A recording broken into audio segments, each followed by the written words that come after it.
साथी ब्रह्मा विष्णु नारद इंद्र भी हैं साथी। बोले नंदी पे सवार गले मुंडों की है माल। बोले नंदी पे सवार गले मुंडों की है माल। गौरा माता को जाहर आए भोलेनाथ। गंगा के किनारे जब आए हैं बाराती। गंगा के किनारे जब आए हैं बाराती। भागो भागो सब नर नार घर के कर दो बंद किनार। भागो भागो सब नर नार घर के कर दो बंद किनार।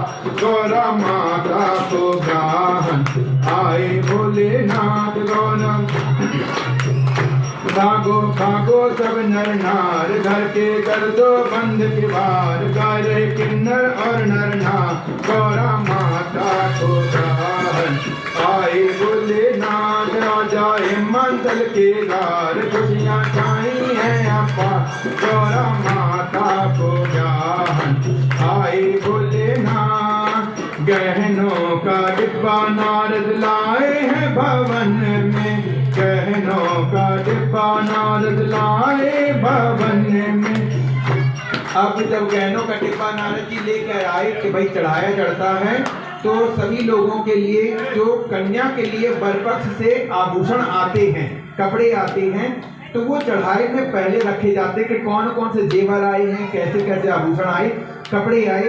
तो घर की सारी स्त्रियां वहां पर वो आभूषण और कपड़े देखने आती हैं।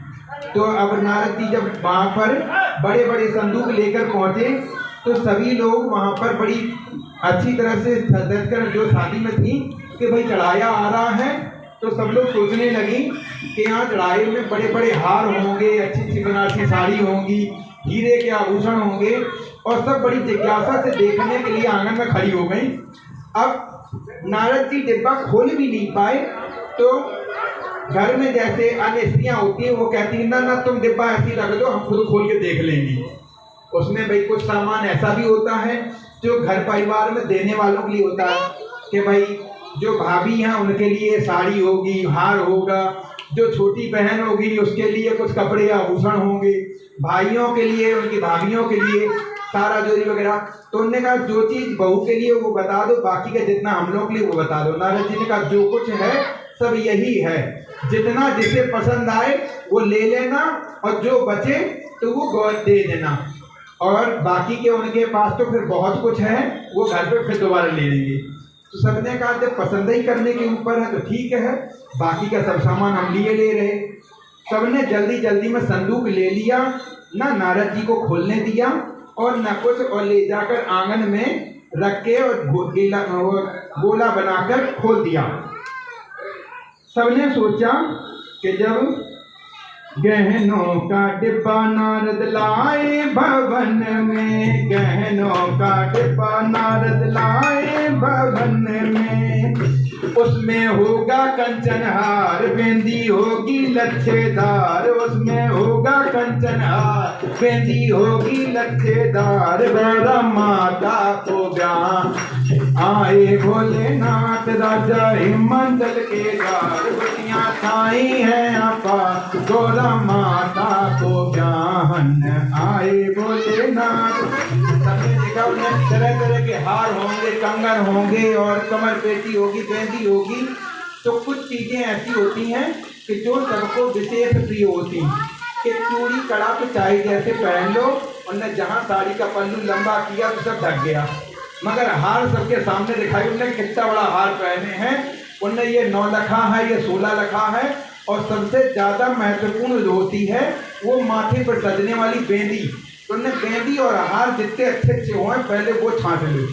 सबने जब बेंदी और हार ढूंढने के लिए जैसे ही संदूक खोला और हाव भाव में एकदम से हाथ घुसेड़ा, तो किसी के हाथ में लंबी डोरी का जो आया नाग काला, तो छोड़ छाड़ के आधी से ज़्यादा भागी। गहनों का डिब्बा नारद खोला भवन में, गहनों का डिब्बा नारद खोला भवन में।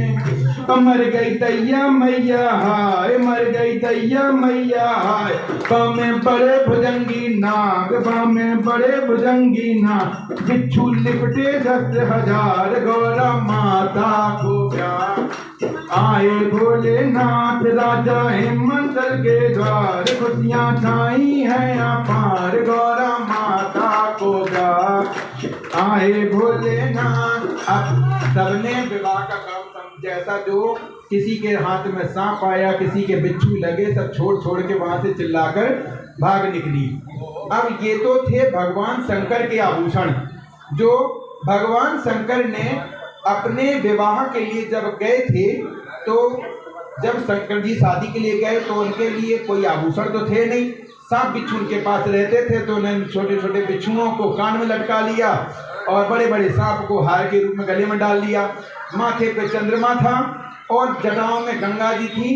तो अब सबने पूछा कि ये गंगा जी काय लेके जा रहे हो, इन्हें तो यहाँ घर पे छोड़ दो, कि जब रास्ते में तुम लोग चलोगे तो इतनी भीड़ है, सबके पैरों से धूल की मिट्टी उड़ेगी, कि ये गंगा जी आगे की रास्ता सबकी मिट्टी जमाती हुई चली जाएगी, धूल उड़े नहीं। भाई सबने मान लिया, ठीक है चलो। अब शंकर जी चले शादी के लिए, तो नंदी बैल पर उल्टे बैठ गए। उन्होंने कहा अब उल्टे काहे बैठो भाई, बात शादी के लिए चल रहे तो सीधे बैठो, कि कोई देखेगा कि दूल्हा कैसा है उल्टा बैठा। उन्हें अब हमारे घर का तो कोई और है नहीं, शादी के सारे क्रियाकलाप विवाह वगैरह और सब रिश्तेदारों की देखभाल हमें ही करनी है, इसलिए हम देखभाल कर रहे हैं कि सारे रिश्तेदार जितने देवता हैं आराम से आ रहे, किसी को कोई दिक्कत परेशानी ना हो, इसलिए हम उल्टे बैठे हैं। तो सब देवताओं ने कहा कि सारी व्यवस्था सुचारू रूप से बनी रहेगी, आप सीधे बैठ जाओ और चल के विवाह कर लो, बाकी का आगे काम देखेंगे। बोले श्याम सदाशिव भगवान की जय, उमापति महादेव की जय, लक्ष्मण भगवान की जय। आप लोग पैर पूछिए, उठो, जैसे जो पैर पूछने हो जल्दी पूछ लो, फिर आती